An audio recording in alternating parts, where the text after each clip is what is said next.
The topic is why gay travel is great for straight people, kind of a slightly different approach to what you may be used to hearing. And I'd like to start with a little story. Back when I was in high school, my Uncle Ed took me on a trip to Key West, Florida. He had no idea that it was a gay travel mecca, and honestly, I didn't know either back then. He was from a different era. He was from small town Kentucky, and although he treated me like a king, he was not exactly the most sophisticated person when it came to understanding anybody who was different from himself. And I'll never forget the day when we were walking down Duval Street, which is the city of Key West's main commercial hub. We walked past this certain bar that had its doors open, 1970s disco music blasting out the doors and windows, and he pauses, he cocks his head, looks inside, and he says, "Well, I think that's a gay bar." And I didn't know exactly what to think myself at that point, but in my instinct in my head, I wanted to say, "Do you want me to find out for you?" But I didn't say that, and at any rate, we continued on our way and had a great time in Key West. Flash forward a few decades, and times sure have changed. Tourism offices, hotel companies, airlines, and other companies are going after gay travelers like never before and making sure they feel welcome. And just as a quick note, during this presentation, I'll be using the word gay interchangeably with the term LGBT, which stands for lesbian, gay, bisexual, transgender. And part of that, the reasoning behind that, is because I sometimes trip over the letters LGBT, and I want to try to impress you with how well I speak. But getting back to the topic, society is more integrated than ever. Gay people are more openly participating in mainstream culture, and straight travelers have changed too. It's not uncommon at all nowadays for a heterosexual person to go into a gay bar, to go to a gay pride parade, or to stay at a gay hotel. But why is gay travel great for straight people too? In this talk, I'm going to share with you 5 ways that gay travel is great for straight people. I'll tell you what to expect, what to look for, and how to find straight-friendly gay travel experiences. So what kind of straight travelers enjoy gay travel? There are a lot of different words that can be used to describe them. You'll see just a few on the screen here. Fun, open-minded, well-traveled, sophisticated. Those are just a few of the words. There's lots more, but I have a feeling if any of you out there happen to be heterosexual, that at least some of these adjectives probably apply to you all as well. The reasons why straight people are getting into gay travel experiences are pretty much based on some of the basic reasons why any of us like any kind of travel. It's fun, it's exciting, it's relaxing, it exposes us to new things in the world. And here are 5 more reasons why.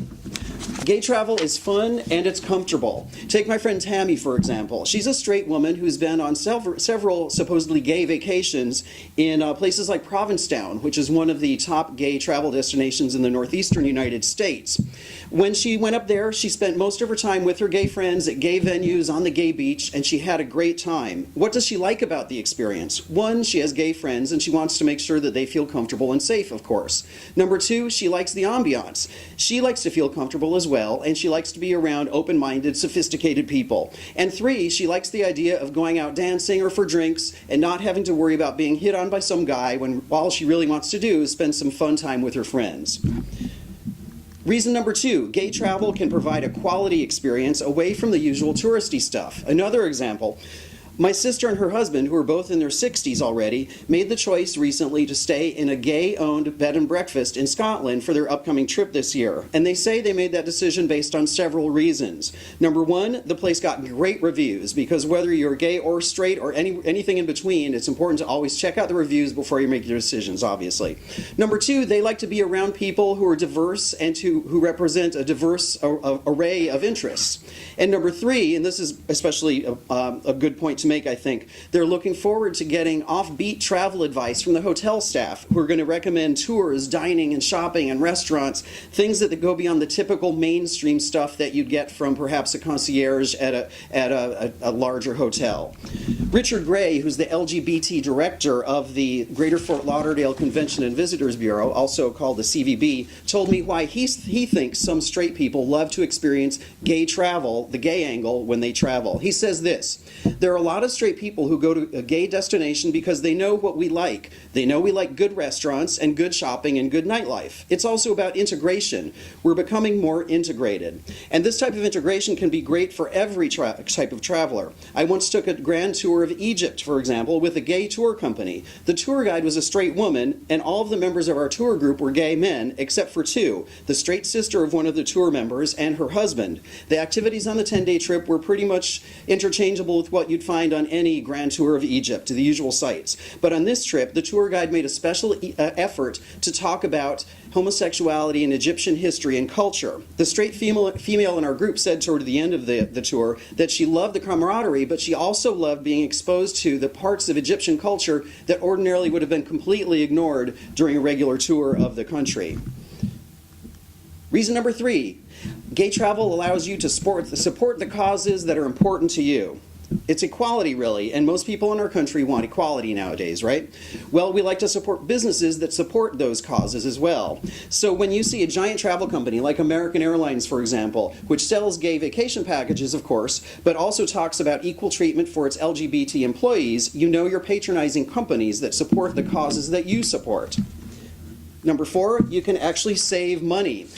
That's right, because, for example, in rental car companies, such as Budget, Avis, and Enterprise, they allow you to add a spouse or a domestic partner for free as a driver when you rent in the United States. Now, that policy was originally introduced to recognize same-sex couples, but it can work perfectly well for anybody, for any unmarried couple who wants to add a domestic partner or the boyfriend or girlfriend they're living with as a free driver. Also, by expanding your radar to include gay-owned and gay-friendly hotels and other companies, you also expand your overall options and the possibilities for getting a great trip, a great experience at the best possible price. Number 5, it's safe, and it can be a great alternative to boring business travel even. For number 5, I got some great feedback, from Bill Bodeker. He's the owner of a beautiful bed and breakfast is a lot of B's, called Parker Guest House in San Francisco's Castro District, and he welcomes a lot of straight travelers nowadays, and he says they tend to fall into 3 main categories. Number 1 are parents and family members of gay people. That makes sense. Number 2 is what he calls classic bed and breakfast travelers who prefer a personal and unique experience. He says that in general, bed and breakfast travelers tend to be more open-minded and have no problem staying in a gay-hosted environment. And number 3, interestingly, I think, he said the third group is made up primarily of women traveling alone on business. Here's what he says about that. We also attract a lot of single female business travelers who seem to like the secure personal feeling that our property offers. And in many ways, the 17-year history of the Parker Guest House reflects the evolution of gay travel in general. Not only are more straight people thinking gay when they travel, but more gay people are feeling comfortable and safe in a mixed environment as well. Bodeker says, for example, that back in the 1990s, his hotel was nearly 100% gay, and he'd actually get complaints from guests if a heterosexual person checked in. Gay people back then needed more of a sense of security and privacy, but now he says the hotel is nearly 40% straight, and he hasn't had a single complaint from either side. Indeed, the lines are blurring when it comes to gay travel and mainstream travel. Las Vegas is blurring the lines in an especially kind of fun way with one of their latest TV commercials. I don't know if any of you seen it yet. It's relatively new. Let's take a look. Maybe. Hi, we are checking in for the weekend. Welcome. I'll be with you in just 1 moment. Great. Hey, I'm gonna go freshen up. I'll be right back. Okay, I'll be right here.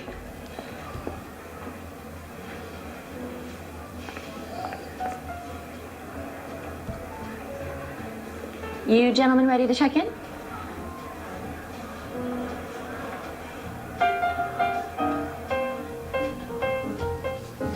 What happens in Vegas stays in Vegas indeed. So, how do you do it? How do you add a bit of gay flair to your next vacation? It's relatively easy. The first thing you can do, 3 easy tips here. The first thing you can do is to check the listings. To find LGBT-owned and straight-friendly accommodations, travel companies, travel agents, airlines, and tour operators, you can check out the International Gay and Lesbian Travel Association, check out Tag Approved, and check out a website called purpleroofs.com. Purple Roofs even lists the orientation of the owners for many small hotels around the world and the types of guests that usually stay at their hotels. Number 2 is you can check out the big guys and the big brand names too. Don't forget you can also travel with big brand names and still go gay friendly. Kimpton Hotels has a gay travel section on its website. Marriott does too, and so does Hilton. Those are just a few examples. Preferred Hotels and Resorts, which represents more than 650 independent hotels around the world, has a bunch of properties in its Preferred Pride collection. And likewise, several airlines, including American Airlines and Delta, post information about their gay travel offers online, as well as their equality in the workplace. Aeromexico Vacations offers LGBT travel packages, and Air New Zealand has even staged all gay flights and in-flight same-sex weddings. Number 3. Investigate your destination. Cities like San Francisco, New York, London, Fort Lauderdale all have LGBT sections on their website that provide suggestions about activities, attractions, restaurants, and hotels. And in Latin America, Puerto Vallarta and Cancun are now actively courting gay travelers. Mexico City is one of the leading destinations, actually, in Latin America when it comes to providing helpful, super detailed gay travel information online. Its tourism website has this 50-page downloadable gay guide available in either English or Spanish, completely free, and you can download it. It has tons of great information about the coolest neighborhoods in the city, and it was my personal Bible when I visited the city, and it's a great resource for anybody.